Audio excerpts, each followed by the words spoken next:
சீமான் இருக்காருல்ல, அவர் வந்து அன்னைக்கு வந்து விக்கிரவாண்டி மாநாட்டுக்கு முன்னாடி என் தம்பியை நான் தான் வர சொன்னேன், என் தம்பிக்கு வந்து நான் ஆதரவு தெரிவிப்பேங்கிறாரு.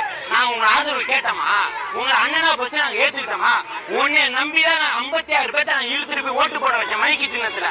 அன்னைக்கு எங்க தலைவர் வந்து மைக்கி சின்னம் தான் அறிவிச்சாரு, ஆதரவு தெரிவிக்கல. ஒரு இசை வெளியீட்டுக்காக மைக்க கொடுத்துட்டாரு. அந்த மைக்கில சாம்பியன் எடுக்கவா கையில தூக்க எல்லாம் பதறிட்டா. உன்னை யாரையும் கேட்டானா?